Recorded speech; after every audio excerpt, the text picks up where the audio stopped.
Logos ministry या चॅनलमध्ये आपणा सर्वांचे हार्दिक स्वागत आहे। प्रभू येशू ख्रिस्त जो संपूर्ण जगाचा उद्धार करता त्याच्या अति पवित्र आणि सामर्थ्यवान नावाने मी ॲलन लोबो आपणा सर्वांना शुभेच्छा देत आहे। हे चॅनल सबस्क्राइब करणाऱ्या सर्वांचे मी हृदयपूर्वक आभारी आहे।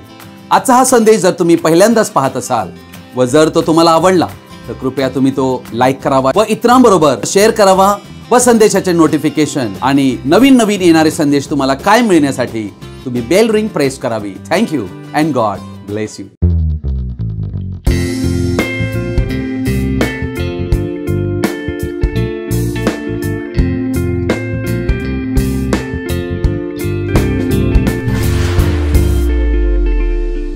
आज आपण एका महत्त्वाच्या विषयाकडे आपलं लक्ष लावणार आहोत आणि या विषयाला मी शीर्षक देऊ इच्छित आहे, सत्याचा आत्मा, द स्पिरिट ऑफ ट्रूथ। प्रियजन हो, या जगामध्ये आम्ही सर्व मनुष्य जे जीवन जगत आहोत, आमच्या जीवनाचा पाया हा सत्यावर आधारित हवा। आमचा विश्वासही सत्यावर आधारित हवा। आमचं जीवन जर सत्यावर आधारित असेल तर आमचं जीवन कधीही व्यर्थ जाऊ शकत नाही। पण नक्की सत्य काय आहे? सत्य काय आहे? देवाचे वचन हे सत्य आहे। देवाने आम्हा मनुष्यांना त्याच्या सत्याच्या गोष्टी समजाव्या, आम्ही ओळखाव्या, आम्ही जाणाव्या, त्याचे महत्त्व समजावे, त्याचे रहस्य आम्ही समजून घ्यावे म्हणून त्याने पवित्र आत्मा, जो सत्याचा आत्मा, तो आम्हासाठी पाठविलेला आहे। आणि आम्हा प्रत्येक व्यक्तींची ही जबाबदारी आहे की आम्ही त्या सत्याच्या आत्म्याचा स्वीकार करायला हवा। जर आम्ही त्या सत्याच्या आत्म्याचा स्वीकार करू तर तो आत्मा तुम्हाला आणि आम्हाला सर्व सत्यात घेऊन जाईल। म्हणूनच आपण सर्वांना मी विनंती करीतो की हा विषय आपण सर्वजणांनी आवर्जून शेवटपर्यंत पाहावा। योहान कृष्ण वर्तमान याचा 16वा अध्याय याचं वचन 12 पासून 15 पर्यंत मी वाचत आहे।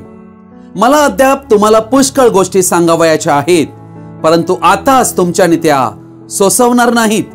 तरी तो सत्याचा आत्मा येईल तेव्हा तो तुम्हाला मार्ग दाखवून सर्व सत्यात नेईल, कारण तो आपल्या स्वतःचे सांगणार नाही, तर जे काही ऐकेल तेच सांगेल आणि होणाऱ्या गोष्टी तुम्हाला कळवील।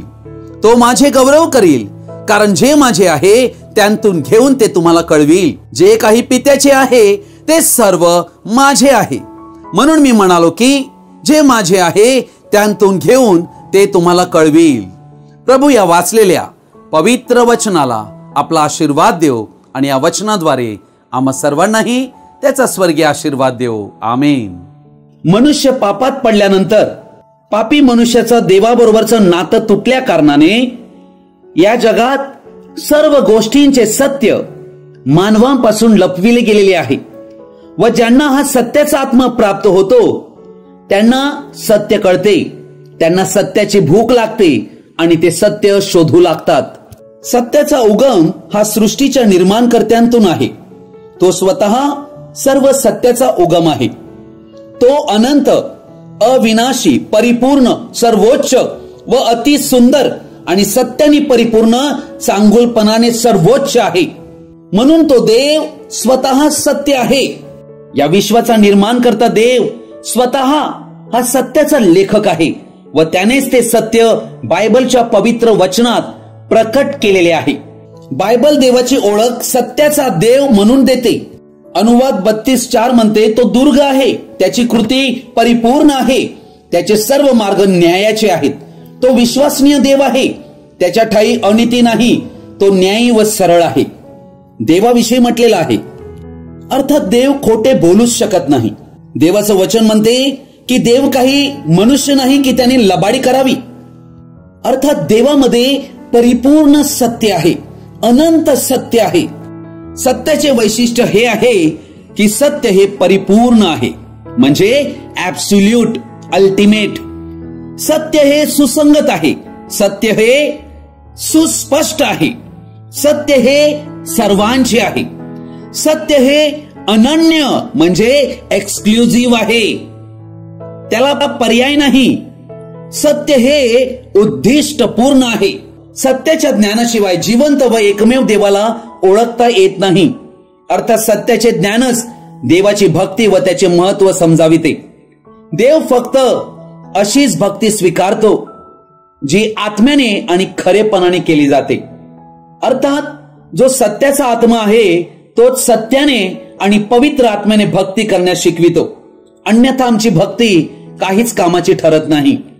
पवित्र आत्मा जो वरून स्वर्गांतून आमच्याकडे यासाठी पाठविण्यात आलेला आहे की आमच्या मध्ये त्याने स्वर्ग निर्माण करावा व आम्ही पवित्र आत्म्याला आमच्या तसे करण्यास अनुमती देऊ, तर आमचे आतील जीवन स्वर्गीय जीवन बनेल. ते कोणा मनुष्याची बाजू मारीत नाही. सत्य हे निर्भीडपणे, उदात्तपणे आणि स्वतंत्रपणे पुढे जाते, यासाठी की देवाने ज्या कार्यासाठी ते पाठविलेला आहे तो हेतू पूर्ण करावा. योहान सुवर्तमान 8व्या अध्यायातल्या 32 वचनात प्रभू येशूने म्हटले, तुम्हाला सत्य समजेल व सत्य तुम्हाला बंधमुक्त करेल. सत्य समजणं फार गरजेचे आहे आणि सत्य समजावण्याचं काम सत्याचा आत्मा करीतो. अर्थात तो आत्मा आम्हाला सत्य समजवतो तेव्हा आम्हाला प्रकाश मिळतो आणि अंधारांतून आम्ही प्रकाशाकडे येतो आणि त्यावेळेला आम्ही बंधनांतून बंधमुक्त होतो. सत्यामध्ये एवढी ताकद आहे की त्याने आम्हाला सर्व बंधनांतून मुक्त करावे.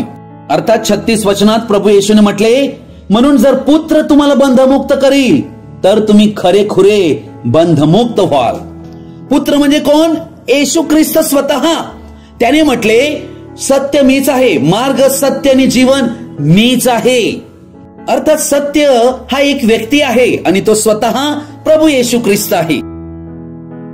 पवित्र शास्त्र हे देवाच्या आत्म्याद्वारे प्रेरणेने लिहिण्यात आलेलं आहे आणि म्हणून पवित्र आत्मा जो सत्याचा आत्मा तोच या संपूर्ण बायबलचा लेखक आहे. संपूर्ण बायबल हे पवित्र आत्म्याच्या प्रेरणेने लिहिण्यात आलेलं आहे आणि म्हणून आम्हाला जर पवित्र शास्त्र योग्य अनुवादासह जर समजायचं असेल तर आम्हातील प्रत्येक व्यक्तीला पवित्र आत्म्याची गरज आहे. तो लेखकच आम्हाला या देवाच्या वचनांचा संपूर्ण आणि खरा अनुवाद प्रकट करू शकतो. म्हणून देवाचं वचन प्रकट करण्याचं काम, समजाविण्याचं काम, उलगडा करून देण्याचं काम, दैवी प्रकटीकरण देण्याचं काम तो स्वतः करीतो. देवाने आपला पवित्र आत्मा आम्हाला यासाठी दिला आहे की त्याने आम्हाला सत्यात घेऊन जावे. जेव्हा तुम्हाला आणि आम्हाला सत्य कळते तेव्हा असत्य काय आहे याचे संपूर्ण ज्ञान आम्हाला प्रकट होते. म्हणून सत्याचा आत्मा भ्रांतीच्या आत्म्यांतून आम्हाला वाचविण्याचं काम करतो. योहान सुवर्तमान याचा 7वा अध्याय 38-39 वचन म्हणते, जो माझ्यावर विश्वास ठेवतो त्याच्यातून शास्त्रात सांगितल्याप्रमाणे जिवंत पाण्याच्या नद्या वाहतील. ज्यांनी त्याच्यावर विश्वास ठेवला त्यांना जो आत्मा मिळणार होता त्याच्याविषयी त्याने हे म्हटले, तोपर्यंत आत्मा दिलेला नव्हता कारण येशूचा तोपर्यंत गौरव झाला नव्हता. मग तुम्ही म्हणाल, मग शमशोनाला कसा आत्मा देण्यात आला होता? एलिया व अलीशा संदेष्टे यांना कसा आत्मा देण्यात आला होता? मग कसा योहान बाप्तिस्मा करणारा आईच्या गर्भात असताना पवित्र आत्म्याने परिपूर्ण झाला? तर मग याचा अर्थ काय आहे की आत्मा दिला गेला नव्हता? अर्थात मनुष्यांच्या आतमध्ये येऊन पवित्र आत्मा राहण्यास तो दिला गेला नव्हता. जुन्या करारात हा पवित्र आत्मा फक्त बाहेरून मनुष्यांवर येत होता. हा फरक समजणे फार अत्यावश्यक आहे. येशूचा म्हणण्याचा अर्थ हा होता की पवित्र आत्मा जेव्हा मनुष्याच्या आतमध्ये येईल वास करून राहण्यासाठी, तेव्हा मनुष्याच्या आतमध्ये झरा निर्माण करील, ज्यांतून नदी नाही नद्या वाहतील. परंतु येशू ख्रिस्ताच्या काल्वरी क्रुसावरील अर्पणानंतर पवित्र आत्मा हा मनुष्यामध्ये राहण्यासाठी देण्यात आला. हे समजण्यासाठी एक उदाहरण मी आपल्या पुढे देत आहे. एक वडील आहेत जे खूप चांगले कलाकार आहेत व त्याने आपल्या 4 वर्षाच्या मुलाचा हात पकडून त्याच्या हाताकरवी एक खूप सुंदर असे चित्र काढले. हे फारच अद्भुत वाटते की या 4 वर्षाच्या मुलाने हे सुंदर चित्र काढावे, कारण त्याच्या वडिलांनी त्याचा हात पकडला होता. परंतु आता त्याच्या वडिलांनी आपला हात बाजूला काढला व म्हटले, आता तू चित्र काढ. तो लहान मुलगा ते चित्र काढू शकला नाही जे पूर्वी त्याने काढले होते. त्याने फार चुका केल्या व चित्र चुकीचे रेखाटले गेले. त्याचे कारण काय? तर वडिलांमध्ये जी कुवत होती ती त्याच्या आत नाहीये. लक्षात घ्या, असा काही मार्ग आहे का की तो बाप त्या मुलामध्ये यावा? कारण तर मग तो चित्र काढू शकेल. काय तुम्हाला समजत आहे की ही किती अद्भुत संधी देव आम्हाला देऊ इच्छितो, की तो देव जो आत्मा तो स्वतः आमच्यामध्ये वस्ती करण्यास यावा. जेव्हा तो पवित्र आत्मा म्हणजे स्वतः देव आमच्यामध्ये वस्ती करण्यास येईल, तेव्हा देवामध्ये असणारी कुवत तो आमच्यामध्ये घालील.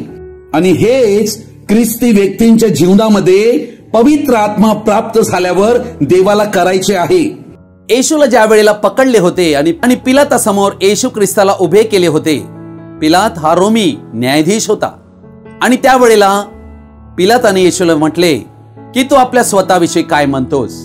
तेव्हा योहान 18 अध्याय याच्या 37 वचनात येशू ख्रिस्त पिलाताला काय उत्तर देतो? यावरून पिलात त्यास म्हणाला, तर तू राजा आहेस काय? येशूने उत्तर दिले, मी राजा आहे असे आपण म्हणता.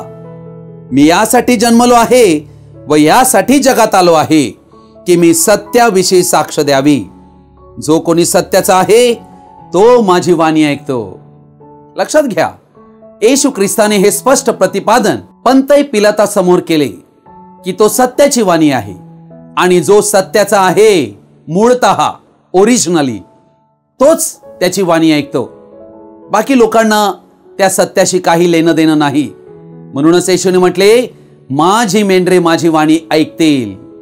वाणी ऐकतील याचा अर्थ काय? सत्य त्यांना कळेल, सत्य तेच समजतील. ते परक्यांची वाणी कधी ऐकणार नाहीत. असत्य गोष्टींचा कधीही माझी मेंढरे स्वीकार करणार नाहीत. प्रभू येशूने म्हटले, जो सत्यातला आहे तो सत्याची वाणी ऐकतो. अर्थात या जगात काही सत्यातले आहेत आणि ते फार थोडके लोक आहेत आणि त्यांना सत्याचा आत्मा प्राप्त होणार, कारण ते व्यक्ती सत्याची वाणी ऐकतात. आज या पृथ्वीवर कितीतरी वाणी आहेत व त्या देवाचे सत्यवाणीची तीव्रता अत्यंत कमी करीत आहेत. ते देवाची सत्यवाणी कुठेतरी मागच्या बाजूला सारून देत आहेत. सत्य हा आजच्या जगाचा वादाचा विषय आहे, कारण जग हे सत्यापासून अपरिचित आहे.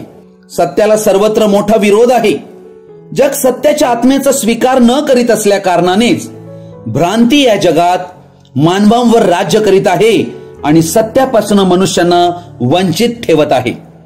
या जगात मानवी धर्माची निर्मिती सत्य अनितीने दाबल्या कारणाने झालेली आहे.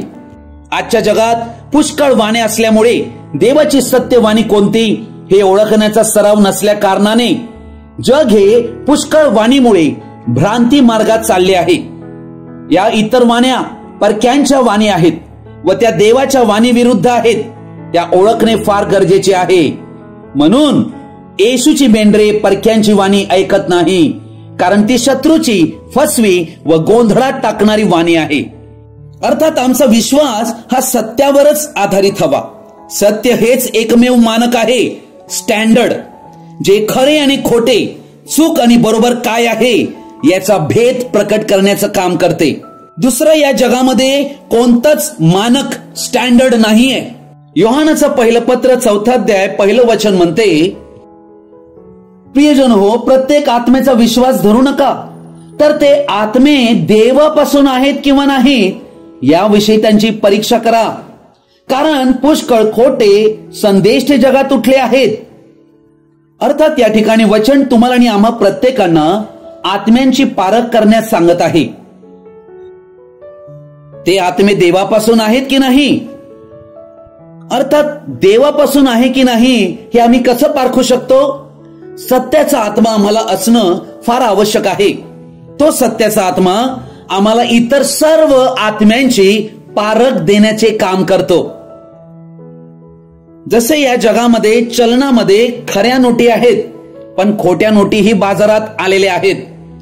परंतु ज्यांना खऱ्या नोटीचं संपूर्ण ज्ञान आहे ते लगेच ठरवू शकतात खोटी नोट कोणती आहे, कारण सत्याचं ज्ञान असत्य काय आहे ते प्रकट करण्याचं काम करते. मग प्रश्न आज हा आहे, किती जण खरे पाहता आत्म्यांना पारखत आहेत? पवित्र आत्मा असल्याखेरीज कोणीही व्यक्ती आत्म्यांना पारखूच शकत नाही. म्हणूनच आज ख्रिस्ती जगतामध्ये आम्हाला अंधाधुंदी आढळत आहे. सत्याचा आत्मा जो आहे हा आमचा आध्यात्मिक विकास करण्यासाठी आम्हासाठी देण्यात आलेला आहे. सत्याचा आत्मा ही आमच्यासाठी पाठविलेली देवाची एक महान देणगी आहे. थेसलोनिकास दुसरे पत्र याचा 2 अध्याय याचं 9 आणि 10 वचन मी वाचत आहे. ज्यांचा नाश होत चालला आहे त्यांनी आपले तारण साधावे म्हणून सत्याची आवड धरावायची ती धरली नाही. यामुळे त्यांच्यासाठी सैतानाच्या कृतीप्रमाणे सर्व प्रकारची खोटी महत्कृत्ये, चिन्हे, अद्भुते आणि सर्व प्रकारचे अनीतिजनक कपट यांनी युक्त असे त्या अनीतिमानाचे येणे होईल. 11 आणि 12 मी वाचत आहे. त्यांनी असत्यावर विश्वास ठेवावा. बघा, म्हणून देव त्यांच्या ठाई भ्रांतीचे काम चालेल असे करीतो. ज्यांनी सत्यावर विश्वास ठेवला नाही तर अनितीत संतोष मानला त्या सर्वांस शासन व्हावे म्हणून असे होईल. अर्थात हे वचन आम्हाला हे दाखवित आहे, देव त्यांच्या ठाई भ्रांतीचे कार्य चालेल असे करीतो. देव अन्यायी नाही, देव सत्याचा देव आहे. परंतु देव प्रत्येक मनुष्याला सत्याची ओळख देऊ इच्छितो, सत्याकडे घेऊन येऊ इच्छितो. पण मनुष्य सत्याचा स्वीकार करीत नाही, इन्कार करीतो. सत्यावर विश्वास करीत नाही, परंतु अनितीत संतोष मानतो. तेव्हा देव त्या व्यक्तीला, तो कोणीही असो, त्या व्यक्तीला भ्रांतीच्या स्वाधीन करीतो. आणि भ्रांतीचा आत्मा आणि सत्याचा आत्मा एकमेकांच्या विरुद्ध आहेत. सत्याचा आत्मा देवापासून आहे आणि भ्रांतीचा आत्मा सैतानापासून आहे. तो काय करतो? 11वं वचन म्हणते, त्यांनी असत्यावर विश्वास ठेवावा. म्हणजे असत्य हे सत्य आहे असे त्यांना वाटू लागणे. बघा, हा भ्रांतीत घेऊन जाणारा आत्मा फसविणारा आत्मा आहे. अर्थात अशा व्यक्तींची बुद्धी अंधकारमय होते व ती बधीर होते आणि असे व्यक्ती सत्यापासून दूर होऊन भटकू लागतात. ते चर्चलाही येतात, पण त्यांचं जीवन व्यक्तिशः पूर्णपणे सत्यापासून दूर गेलेलं असते. योहानाचे पहिले पत्र याचा 4 अध्याय याचं 5 आणि 6 वचन मी आपणापुढे वाचत आहे. ते तर जगाचे आहेत म्हणून त्यांचे बोलणे जगाविषयी असते आणि जग त्यांचे ऐकून घेते. आपण देवाचे आहोत. जो देवाला ओळखतो तो आपले ऐकतो, जो देवाचा नाही तो आपले ऐकत नाही. यावरून सत्याचा आत्मा कोणता व भ्रांतीचा आत्मा कोणता हे आपण ओळखतो. कोण ओळखतो? ज्याला सत्याचा आत्मा आहे त्याला भ्रांतीचा आत्मा आणि सत्याचा आत्मा याची ओळख होते. कारण सत्याचा आत्मा असत्य काय याचा परिचय देते. सत्याची संपूर्ण शिकवणूक तो पवित्र आत्मा आपल्या शिष्याला शिकवित असतो. तो गुरु आहे आणि प्रत्येक शिष्य याने त्या गुरुच्या अधीन राहून शिकणं फार फार आवश्यक आहे. पवित्र आत्मा आम्हाला दिलेला आमचा ट्युटर, आमचा कोच आहे, जो आम्हाला शिकवितो. आणि शिक्षक किंवा कोच, एक गुरु शिष्यानं शिकवित असताना काही वेळेला त्यांना फटके देखील मारतो. म्हणून पवित्र आत्मा याची आमच्या जीवनामध्ये अतिशय महत्वाची भूमिका आहे. सत्याचा आत्मा हा सत्याचा सुस्पष्ट आणि योग्य अनुवाद करीतो. सत्याचा गैर अनुवाद हा असत्याचा व अर्धवट सत्याचा जन्म होय. मनुष्यानं सत्याचा अनुवाद योग्य करण्याचे माध्यम प्रेषित व संदेष्टे होत, ज्यांच्याद्वारे हे संपूर्ण बायबल लिहिण्यात आलेलं आहे. आणि त्यांना प्राप्त झालेल्या प्रकटीकरणानुसार शिक्षक, पाळक आणि सुवार्तिक यांनी मंडळीला त्या अनुसारे शिक्षण दिले पाहिजे. कारण तिमोथेला दुसरे पत्र 2 अध्याय 15वं वचन म्हणते, तू सत्याचे वचन नीट सांगणारा. अर्थात तू सत्याचे वचन नीट सांगणारा याचा अर्थ काय? सत्याचा अनुवाद सुस्पष्ट आणि पवित्र आत्म्याला अनुसरून एकदम योग्य असणं गरजेचे आहे. आज या अनुवादाचे गैर अनुवाद झाल्या कारणाने 3000 ख्रिस्ती संप्रदाय या जगात निर्माण झालेले आहेत, ज्यांचे शिक्षण एकमेकांच्या विरुद्ध आहे. अर्थात त्यांनी सत्याच्या आत्म्याला सोडल्यामुळे भ्रांतीच्या आत्म्याने त्यांना बहकविलेलं आहे.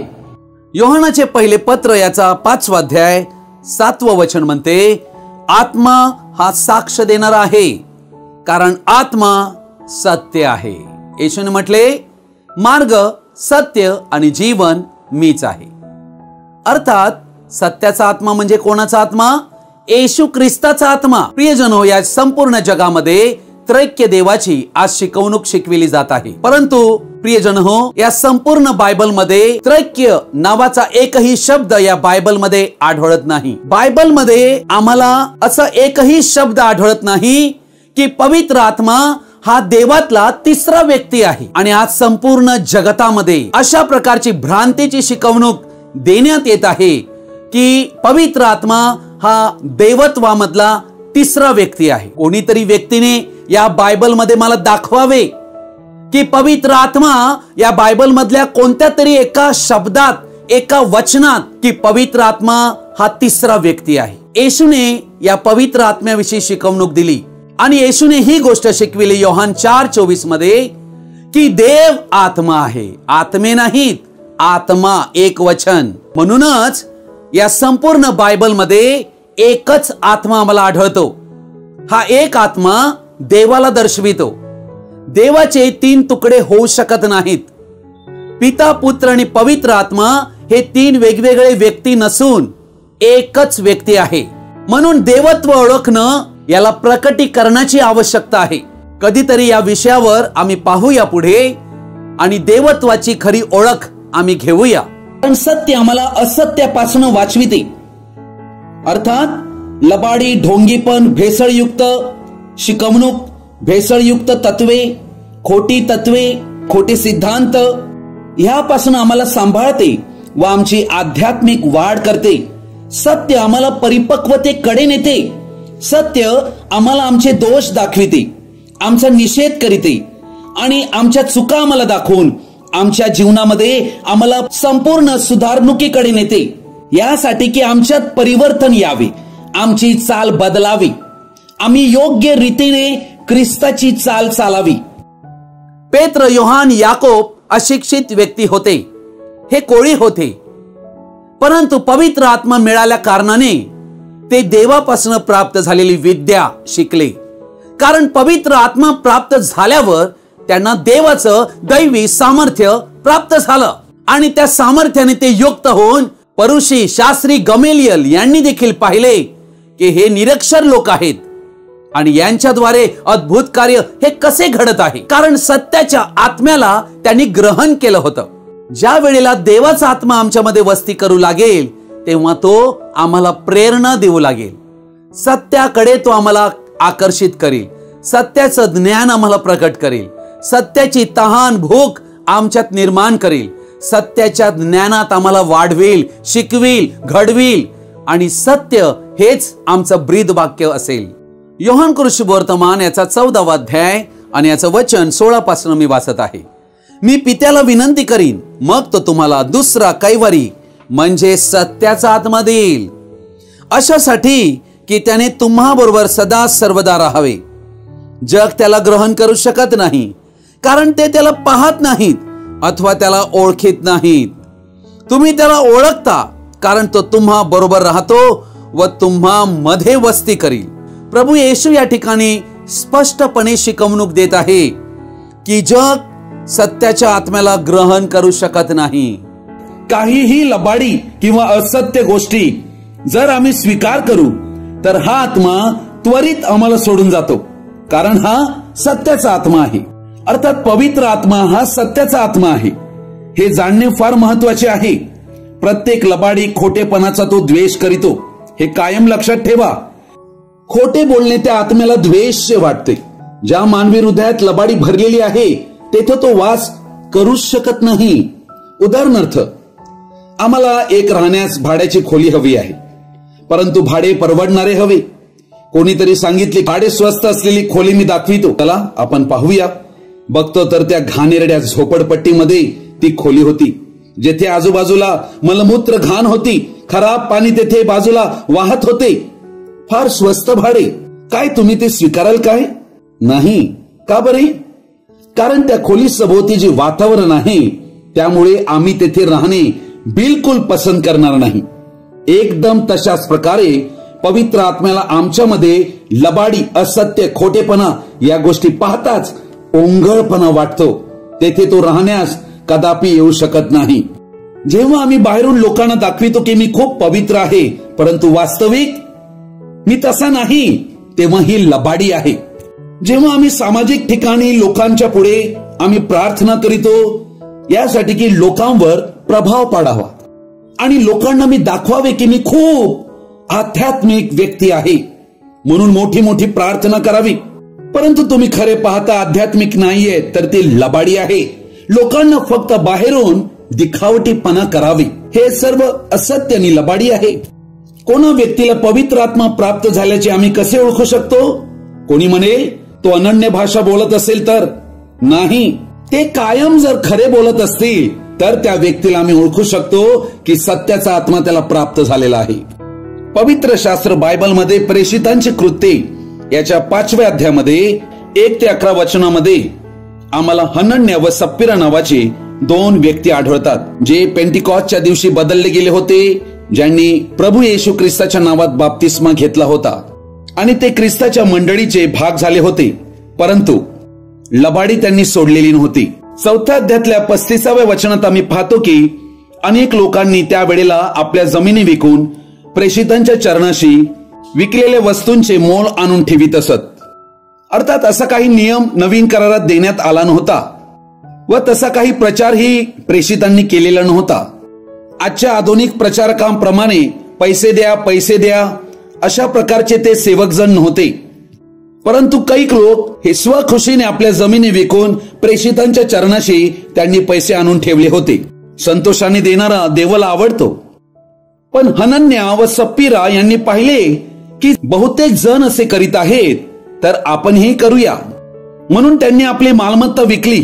दुसरं वचन म्हणते त्यांनी आलेल्या किमतीतून काही भाग बायकोच्या संमतीने मागे ठेवला व काही भाग आणून प्रेषितांच्या चरणापाशी ठेवला.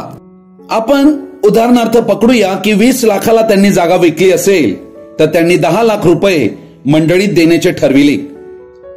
10 लाख मंडळीत देणगी देणे म्हणजे किती मोठा सन्मान होता. काय 10 लाख जर ते देतील तर लोक त्यांना मोठे समजतील की नाही? तसे देण्यास काही चुकीचे नव्हते. तर मग प्रश्न हा पडतो, एवढे पैसे देऊनही ते का बरे मारले गेले? ते देवासाठी खूप कार्य करीत होते व त्यांना वाटत होते की ते खूप आध्यात्मिक व्यक्ती आहेत.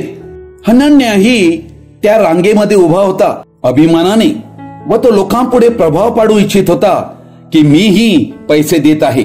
स्वतःला सन्मान मिळवा म्हणून हे सर्व चाललेले होते. जेव्हा त्याची वेळ आली तेव्हा त्याने प्रेषितांच्या चरणी आणलेली सर्व रक्कम ठेवली आणि तो पुढे निघून गेले. एवढ्यात पेत्राने म्हटले, ओ ब्रदर हनन्या, इकडे या. पेत्र म्हणाला, हनन्या, तू पवित्र आत्म्याशी लबाडी करावी व जमिनीच्या किमतीतून काही ठेवून घ्यावे म्हणून सैतानाने तुझे मन का भरविले आहे? येथे कृपया लक्ष द्या. अरे, या व्यक्तीने तर 50% दिलेले आहे व तू म्हणतोस की सैतानाने याचे अंतःकरण का भरले आहे? काय कोणी व्यक्ती 50% आपल्या जमिनीच्या किमतीतून देतोय व तू म्हणतोयस की सैतानाने अंतःकरण त्याचे भरलेले आहे? हनन्या कदाचित विचार करीत असेल की मी तर काही बोललेलोही नाही, आणि खरंच तो काहीच बोलला नव्हता, तरी लबाडी त्याने केली होती. त्याने खोटा प्रभाव दिखावटीच्या द्वारे पाडण्याचा प्रयत्न केला होता.